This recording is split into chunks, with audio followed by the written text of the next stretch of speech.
বউ হারালে বউ পাওয়া যায়, কিন্তু মা হারালে মা পাওয়া যায় না।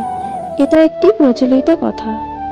এমন একটা ভাব করে মায়ের জন্য তার ভালোবাসার শেষ নেই। আর বউ ডাস্টবিনের ময়লা মন চাইলেই ছুঁড়ে ফেলে দেবেন, সেই সব ব্যক্তিদের উদ্দেশ্যে কিছু কথা বলছি। মা আর বউ দুজনে দুই মেরু, একজন হলো জননী আর একজন হলো সহধর্মিণী। মা জন্মদাত্রী, যার কোনো তুলনা হয় না, আর স্ত্রী পরিপূর্ণদাত্রী, যাকে ছাড়া আপনি অপরিপূর্ণ। তাই একজনের সাথে আরেকজনের তুলনা করা মানে মূর্খুমি ছাড়া আর কিছুই নয়। আপনাকে ছাড়া যেমন আপনার মা অসহায়, ঠিক তেমনি আপনার সন্তানটিও তার মাকে ছাড়া অসহায়। আপনার মা যেমন বড় মাছটা নিজে না খেয়ে আপনাকে খাওয়ান, খেতে বসলে খেয়াল করে দেখবেন ঠিক একই কাজ উল্টো দিকে আপনার স্ত্রীও করে। আপনার কিছু হলে আপনার মায়ের পর সৃষ্টিকর্তার কাছে কেউ যদি আঁচল পাতে, সেটা হলো আপনার স্ত্রী। আপনার কাছে আপনার বোন বা মেয়ে ঠিক যতটা আদরের, ঠিক তেমনি আপনার স্ত্রীও কোনো ভাই বা বাবার কাছে ঠিক ততটাই আদরের। আপনার মৃত্যুতে আপনার মা যেমন হবে সন্তান হারা, ঠিক তেমনি আপনার স্ত্রীও হবে জীবন সঙ্গী হারা। আপনার মায়ের আরো সন্তান থাকলে তাদের পেয়ে কিছুটা হলেও কষ্ট কম হবে, কিন্তু আপনার স্ত্রী, তার তো আপনি ছাড়া গতি নেই। আপনার মা অন্য সন্তানদের মাঝে নিজের বাকি জীবনটা কষ্ট হলেও কাটিয়ে দিতে পারবে, কিন্তু আপনার স্ত্রী, সে কাকে নিয়ে বাঁচবে? তাই আরেকজনের সাথে আরেকজনের তুলনা করবেন না। জননী আর ঘরণী। কথা সংগৃহীত, কণ্ঠে সুষমা। নমস্কার বন্ধুরা, আমি সুষমা আরও একটা নতুন ব্লগ নিয়ে চলে এসেছি। তো বন্ধুরা, কাছে দূরে দেশ ও দেশের বাইরে যে যেখান থেকে আমার ভিডিওটি দেখছেন, আশা করি আপনারা সবাই খুব ভালো আছেন। তো বন্ধুরা, শুরুতে যে কবিতা ছিল, অবশ্যই ওটা সংগৃহীত কবিতা, আমি শুধুমাত্র একটু পাঠ করেছি। তো আমি তো কবিতা পাঠ জানি না, তবে আর কি শুনে শুনে একটু চেষ্টা করলাম। তো যাই হোক বন্ধুরা, আপনারা কিন্তু ভুল বুঝবেন না, দেখা যাচ্ছে কোনো দাদাভাই আমার ভিডিওটি দেখছেন। তো আমি কিন্তু কাউকে উদ্দেশ্য করে কিন্তু বলিনি, এটা জাস্ট একটা সংগৃহীত কবিতা, আমার ভালো লেগেছে তাই পাঠ করেছি। তো প্লিজ কেউ আমাকে ভুল বুঝবেন না। তো দেখুন বন্ধুরা, রান্না বান্না তো মাই করছে, তবে আমার দুই মানিকের এই যে দুধ খাওয়ার যে এই সব রেডি করা, এগুলো তো আমাকে করতেই হবে। তার কারণ এই যে সঠিক দুধের মাপ, এইগুলো মা অতটা ঠিক বুঝতে পারে না, ওই জন্য এগুলো আমাকে করতে হচ্ছে। তো অবশ্য আমি একটু করছি, একটু বসছি, অনেকক্ষণ দাঁড়িয়ে করছি না, একটু করছি আবার একটু বসছি, বেশিরভাগ বসে বসেই করছি আর কি। তো দুই সোনা অপেক্ষা করছে, বিকাল হয়ে গেছে, তো ওদের দুধ খাওয়ার সময় হয়ে গেছে। তো এই যে ওরা যদি গ্লাসে দুধ খায় তাহলে কিন্তু এত সমস্যা হয় না। তো কত রকমের গ্লাস কাপ কত কিছু এনে দিচ্ছি, কিন্তু তারা হবে কেন, ওরা বোতলেই খাবে। আর এইভাবে বোতলে দুধ খাওয়া তো খুব ক্ষতি, দমের কষ্ট হয়, শ্বাসকষ্ট হয়। তো যে নিপিলগুলো আছে, আমি আগেও বলেছিলাম, আমি কিন্তু অনেকটাই বড় করে দিয়েছি, ওদের যাতে কোনো প্রেশার না দিতে হয়, কিন্তু তবুও ওরা ওই বোতলেই খাবে।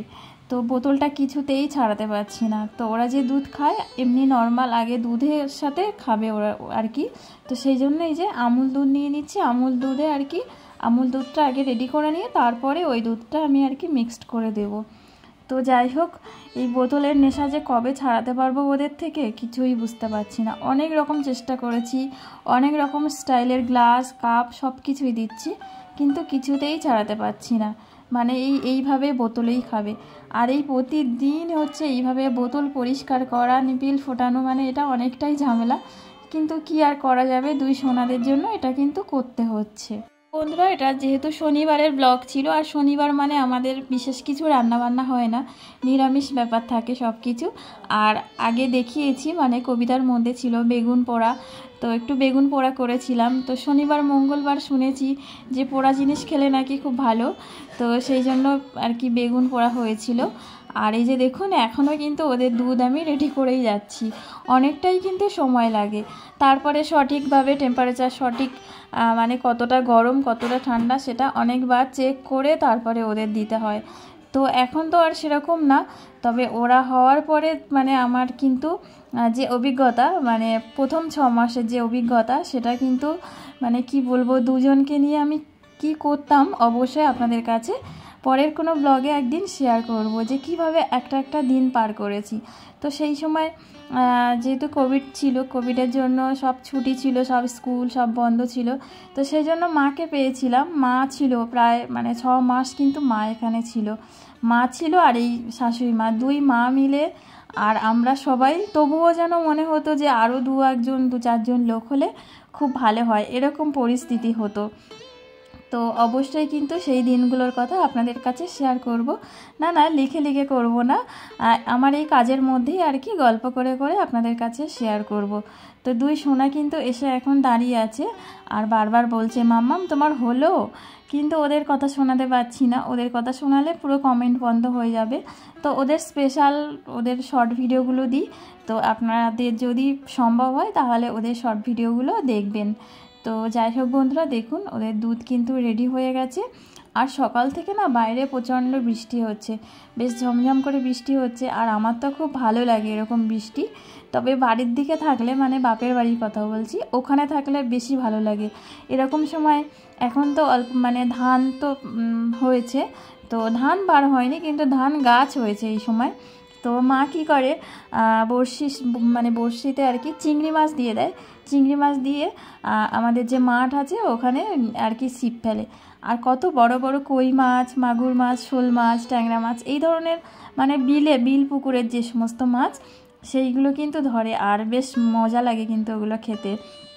তো কি আর করব, সেগুলো মিস করছি, সেগুলো তো হচ্ছে না। আর এই যে দেখুন সন্ধ্যা হয়ে গেছে, আর যেহেতু বাইরে বৃষ্টি হচ্ছে ওদেরকে বাইরে নিয়ে যায়নি। তো এই যে আগে কিন্তু একসাথে 2 জন আমার কোলে বসেই দুধ খেত, তো এখন এই যে ছোট কিন্তু আলাদা খাচ্ছে, তার কারণ বড় এখনও মানে আমার কোলে ওকে বসতে দিচ্ছে না।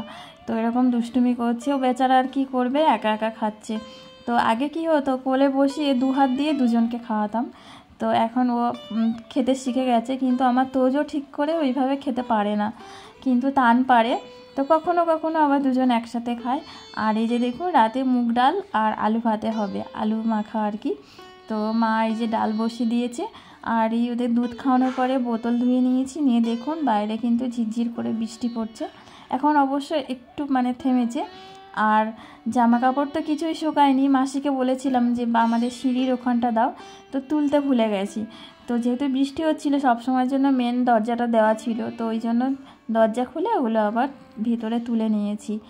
আর যেহেতু নিরামিষ, তো পেঁয়াজ ছাড়াই আর কি মুড়ি, পেঁয়াজ বা অন্য কোনো কিছু মুড়িতে দেওয়া হয়নি। তো মুড়িতে হচ্ছে পেঁয়াজ ছাড়াও মুড়ি খাওয়া যায়, কোনো অসুবিধা নেই। চানাচুর, কাঁচা লঙ্কা আর একটু আমের আচার মানে আম তেল দিয়ে দিয়েছি। আর বাবা তো এখনও ফেরেনি, আমরা 3 জন, তো 3 জনের জন্য 3 কাপ চাও করে নিয়েছি, নিয়ে এবার বসেছি। তো চাও কিন্তু আমাদের লুকিয়ে খেতে হয়, তার কারণ হচ্ছে ওই যে বলবে আমাকে একটু দাও, আর মানে চায়ের খুব নেশা, তো এই বয়সে তো চা খাওয়া ঠিক না, ওই জন্য ওদের থেকে আমাদের লুকিয়ে চা খেতে হয়। আর এই যে এখানে বাবু আছে, বাবুকে দিয়ে গেলাম।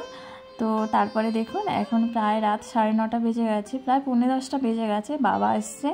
আর বাইরে কিন্তু বৃষ্টি হচ্ছে, আর 2 সোনা কিন্তু অপেক্ষা করছিল ঠাকুরদার জন্য। আর কি বলেন তো, এখন এমন হয়েছে মানে বাইরে রাস্তায় যদি কেউ যায় বা আমাদের বাড়ি থেকে, ওর বাবা বলুন, ঠাকুমা বলুন, ঠাকুরদা বলুন, রাস্তায় গেলে কিন্তু খাবার দিতে হবে। তো বাবা এখন কি করে, রাস্তায় গেলে বাইরে থেকে জামা খুলে আর ভিতরে ঢোকে, যদি দেখে যে জামা পরে ভিতরে ঢুকছে, সঙ্গে সঙ্গে খাবার দিতেই হবে। আর 2 জনের বায়না, মানে 2 জন দুদিক থেকে এমন কান্না শুরু করবে, তো কি বলবো, বলে বোঝাতে পারবো না।